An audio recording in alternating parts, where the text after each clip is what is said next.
What's happening, Expeditioners? It's Peter here. Want to talk to you about cheap bus fare. So you may want to go from here to there or from there to here. Either way, you can do both on a bus. And the nice thing about buses is they have been around a very long time. They're very low tech. There's very low security, so they're quick and easy to board and get off. And a lot of these places will have stops where there just aren't airports. So a lot of the less popular destinations that you actually might have to go to. One time when I took a bus, I went out to Iowa because I was buying a car kind of in the middle of nowhere, Iowa. And the Greyhound actually went there. But the bus I want to talk to you today about right now is a bus that advertises fares as low as $1. So that is Megabus. And I want to actually explain to you what ended up happening on my Megabus experience and whether I was happy or not with the experience overall.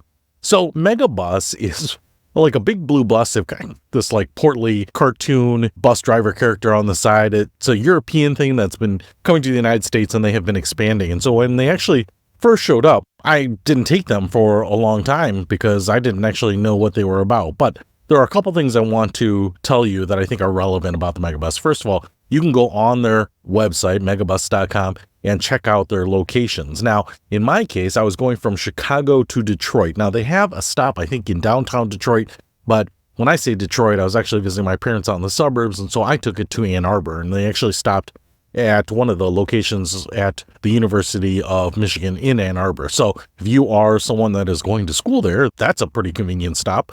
But to get that $1 fare, I think you want to be on a route that isn't super popular, and also you want to book it as early as possible to get that cheap fare. Now, when I actually booked it, I was only booking it maybe 5 or 6 days before I needed the ticket, and the one-way ticket came out to $29, which is actually a really good deal, I think, in terms of getting me from Chicago to Detroit conveniently. And I was able to just go downtown.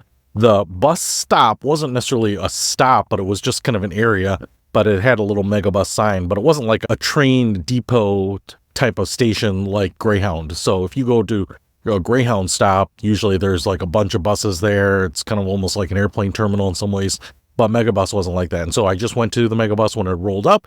I was actually on the list, so I get on, I had my luggage with me, and so it's super convenient, and it was right on time. Now, one of the things that you will probably want to keep in mind with Megabus is that it's just a bus. So the seats were 2 by 2, but each seat is not very wide. It's no bigger than a Greyhound bus, so it's not any more luxurious.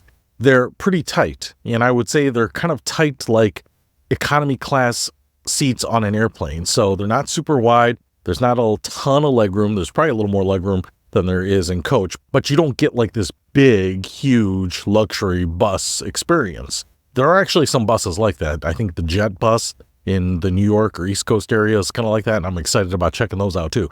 But it's a pretty small seat, but there was someone sitting next to me because the bus was pretty full, but I didn't have any problems with it. You've got to just stick to your area just like you would on an airplane. However, because of the extra legroom, I was able to put the tray table down and put my laptop up, and that's where I was delighted to find that they offered free Wi-Fi. Now, a couple of things about the free Wi-Fi. I don't know if they've upgraded it since, but it seemed to be like a 4G service. The speed wasn't super fast. It seemed a little bit like you were using just your cellular data service. And I kind of noticed the connection was not very good, where my cell phone connection was not very good. So when we were going through the more rural areas of Michigan, the connection was a little bit spotty or very, very slow. Now, I will say this. I think they're just using cellular service, and kind of like a Wi-Fi hotspot device, they're just broadcasting that to the people on the bus. But it was still actually pretty convenient for me because most of the time I'm just working on documents that are syncing to the cloud, and it was nice not to have to connect it to my phone's hotspot and use up the data and run down the battery on my phone. So that was pretty nice. They also had little charging ports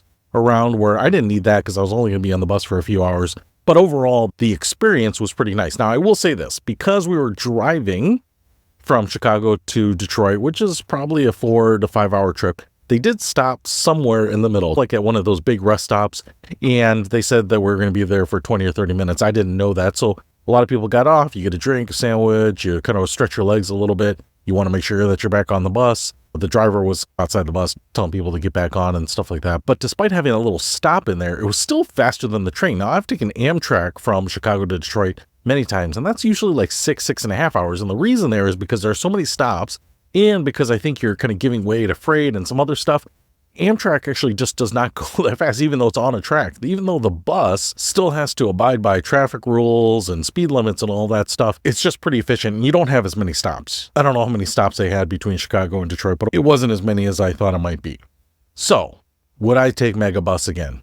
Well, it probably depends on the type of travel you're trying to do. It's probably not the most convenient, it's probably not the most comfortable, but it is pretty quick and it is very cheap, even with little to no warning. Like, you're not planning on doing this trip, you're trying to go out somewhere. And like I said, if you're buying a car, I see cars sometimes that I'm interested in Ohio or Pennsylvania or Wisconsin or Minnesota. Well, I don't know that I can get a plane ticket in short order for a few $100 or less, but I usually know that I can get on a Megabus for $30 or $40 or $50 with little to no advanced warning or planning. So, do I like the Megabus for that? Yes, it was pretty convenient. It was pretty comfortable, and I thought it was a good deal for what you're getting. So if you are looking to do a trip, maybe make it short, maybe make it long, whatever. But if you are looking for transportation that is sub $100 in many cases to a lot of destinations that will keep you connected to the internet, I think Megabus is definitely worth checking out. Hopefully that helps on your next trip. I'll see you later.